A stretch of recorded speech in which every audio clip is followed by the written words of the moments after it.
Happy Sunday, Patriots fans. Welcome to Patriots Today by Chad Sports. I am Nic Rohloff. We have a loaded show on tap for all of you today. We start with this note on the NFL Draft. Are the Patriots taking a quarterback at number 3? Jerod Mayo spoke to NFL Network around the NFL Draft and around the team, which leads us to Jacoby Brissett because Mayo also opened up on the potential possibility of Jacoby Brissett being the Week 1 starter for the New England Patriots. Lastly, ESPN's Mike Reiss came in with a little nugget on Myles Bryant, the free agent cornerback. Could he re-sign with the New England Patriots? We will talk about that at the end of the show. But make sure you are subscribed, and I'm going to tell you why you should subscribe to the channel. One, we put out daily Patriots content, sometimes 2 videos a day, depending on if news hits, which brings us to that point as well, is that we will make sure you're updated on every single piece of New England Patriots news, latest Patriots draft rumors, as there's a lot to talk about.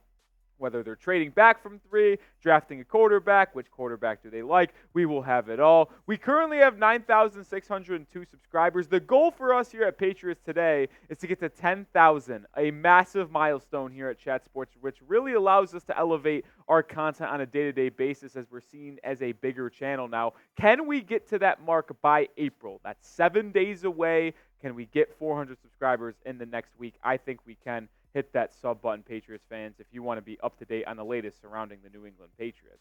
All right, let's jump into today's show, and we start with the big-time discussion surrounding New England. Are the Pats eyeing a quarterback with the 3rd overall pick? Because as I mentioned earlier, Jerod Mayo spoke to the media about the Patriots' 3rd overall pick, and he said this in referring to drafting a quarterback. It's the priority right now, but with that being said, you really have to be in love with the guy to take him at number 3. So really all options are still on the table. And this does not surprise me that he has this talk. It's coach speak. When you're talking to the media, at least surrounding your draft position, there's going to be a lot of smoke screens. It's going to be a very long month until the first round of the NFL Draft, and it's basically a month away. I believe it starts on the 25th of April, that Thursday. Today's March 24th, so we're basically 4 weeks away. And it's going to be a long 4 weeks because the New England Patriots GM, Elliott Wolf, and head coach Jerod Mayo are going to constantly send out different signals so other teams around the league don't have a beat on what New England's actually going to do. Obviously, there's a discussion if they're going to trade with the Minnesota Vikings and potentially trade back, as they're rumored to want to go up to take Drake May or J.J. McCarthy, but they're not going to send out any firm signals on what they're going to do, and it's going to be very frustrating as a fan.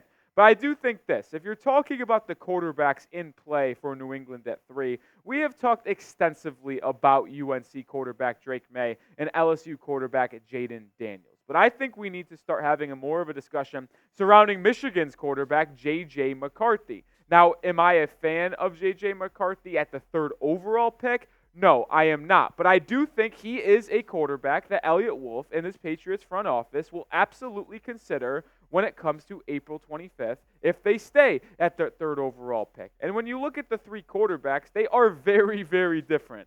Jaden Daniels is that dual threat, not Lamar Jackson type, but he plays closely to him and would be the closest quarterback in the NFL to Lamar Jackson. He also doesn't turn the ball over. The 2023 Heisman Award winner, throwing 40 touchdowns, 4 interceptions for LSU. Drake May, the project who's probably got the highest ceiling out of any quarterback in this entire NFL draft class. The footwork gets sloppy at times, which allows him to be inaccurate as well and lead to turnover plays, but he also has the most wow plays. And he still is, even though he has some footwork issues, the best thrower of the football over the middle of the field in this entire draft if you even include Caleb Williams. And you win in the NFL by throwing over the middle with accuracy, precision, and able to layer the football. But then you have J.J. McCarthy, who a lot of people would argue has the best footwork, the best accuracy in the entire draft class right now, and that includes Caleb Williams. He can't do as many wow plays as may Jaden Daniels and Caleb Williams, but he can still make plays out of structure. He only lost 1 game as a collegiate quarterback. He has a lot to offer and a lot to bring to the table. He's also the youngest prospect at the quarterback position in this entire draft class, as he's 6 months younger than Drake May, who's the next guy. I'll say this. If I had to rank these three guys that you just saw on screen, I'm still taking Drake May number 1 in my rankings. I'll put Jaden Daniels 2 and JJ number 3. I think Drake May's got the highest ceiling. He's got the best traits out of any of these quarterbacks. Sure, the footwork is a concern. There's no discouraging that and just pushing that to the side. That is a concern.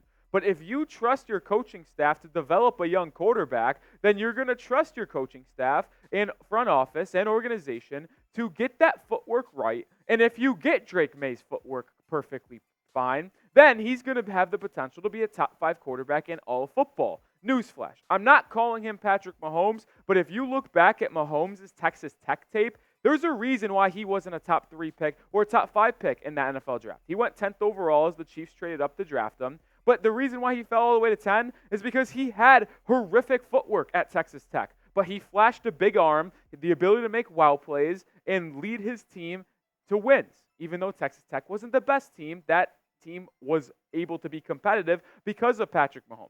That's why I have May number 1. Because if you get him in the right coaching staff, and if you sit him a year, that can be perfectly fine, if you ask me, which we'll get to in just a second.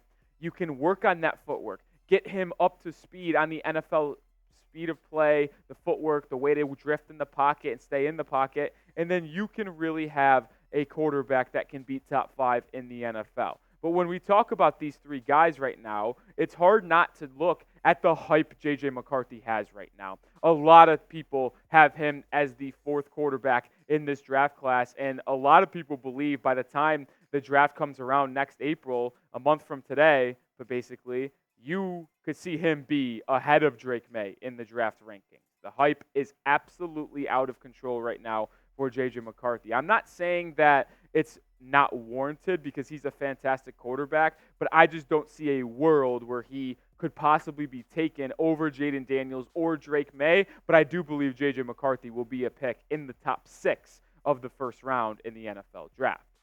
Let me know who you would rather have. What is the quarterback you want to be on the New England Patriots the most? Pick a QB for me down in the comment section. It's the pinned comment, so if you get hit with a YouTube ad break, let it play and go get your votes down below. Try DM for Drake May, JD for Jaden Daniels, or JJ for Mr. JJ McCarthy. All right, let's transition to Jacoby Brissett because I think there's a real chance he is your Week 1 starter for the New England Patriots this upcoming September. And Jerod Mayo, the head coach for the New England Patriots, did not rule out this possibility as well. And when your head coach is already talking about it, you have to take this into serious consideration. Jerod Mayo had this to say in that same article that he mentioned the thing about the rookie quarterback and the 3rd overall pick. Honestly, look, he could absolutely be our starter this year. We're not dead set at taking a quarterback at number 3, but we do feel good having a guy like Jacoby ready to go. A guy like Jacoby, he's a great leader. Everybody loves him. To get him back in the building is definitely helpful for us. And honestly, look, he could be the starter for us this year. And I don't think this is much as a surprise as other people might come out to think it is. And if I had some advice to you guys, I would tell you to get prepared for Jacoby to start Week 1. Why? Because if New England does stay put at pick number 3 and take a quarterback, here's the 3 options that we talked about, right? Jaden Daniels is 23. I think he's got enough experience, 5-year college quarterback. He's probably starting Week 1. But if you take Drake May or J.J. McCarthy, the 2 youngest quarterbacks in this draft class, the 2 probably biggest prospects out of the top 4 guys where you have to work with him and develop them the most, I think it would benefit both of those guys as they're both 21 to sit behind a veteran and learn. You mentioned Patrick Mahomes. He sat an entire year behind Alex Smith. I think Drake May would absolutely benefit from sitting behind Jacoby Brissett for 4 to 6 weeks, even more if he was the Patriots quarterback. And if you take J.J. McCarthy at 3 or trade back a couple spots and take J.J. at 5 or 6, well, I also think it would benefit J.J. McCarthy to sit an entire year and just get his body right and mature a little bit and then take over maybe at the end of the season or the next following season for that. It would not surprise me if Jacoby Brissett was the Week 1 starter and New England wanted to go that route of letting that 3rd overall pick develop. And the Patriots can remain a competitive team if they start Jacoby Brissett because remember this, the new offensive coordinator for New England is Alex Van Pelt. He came from Cleveland after being their OC for 4 seasons. He did not call plays, but he installed the scheme. Jacoby Brissett was the starter for the Cleveland Browns in 2022 for 11 games. So Brissett started in the exact offense New England is going to run with Alex Van Pelt for 11 games, and he was adequate. The numbers aren't going to jump off the page and say, wow, this guy's absolutely elite. But think about this. In 11 games starting, he threw for 2,600 yards. That's good numbers. That's on pace to get damn near 4,000 yards. That is pretty good. The touchdowns and interception ratio isn't fantastic, but guess what? That's because they had Nick Chubb, and every time they got inside the 10-yard line, they were just feeding that monster. The completion percentage is all right. It's not fantastic, but he is a capable starter. In a specifically Alex Van Pelt offense, they would be able to remain competitive. He's not going to lose you games. It's going to be a game manager situation, which is arguably better than what they had last year. And I would tell you right now, Jacoby Brissett working with Alex Van Pelt in this Patriots offense would absolutely be better on that side of the football than they were this past year with Bailey Zappi and Mac Jones.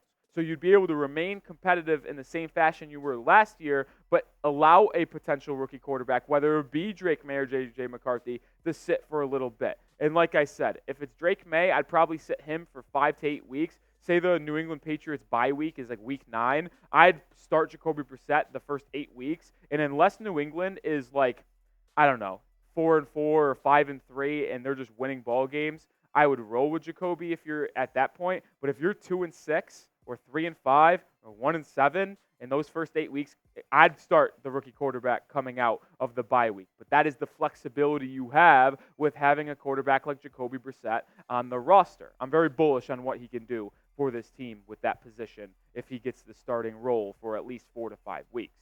Let me say this. I was okay with it, but I want to know what you guys have to say. Are you okay with Jacoby Brissett starting for a little bit of the season if the Patriots do pick a quarterback at 3, or if they just trade back and then Brissett's the starter for the full year? Let me know down in the comment section if you're okay with Jacoby being the starter. While you're doing that, also get started with this t-shirt and hat combo. $20 off when you go to chatsports.com/PatsCombo. Pick yourself up some elite Patriots gear. That link and code will be in the description and comments of today's video. Get $20 off. Chatsports.com/PatsCombo. You're not going to find a better deal on the market. Get started today.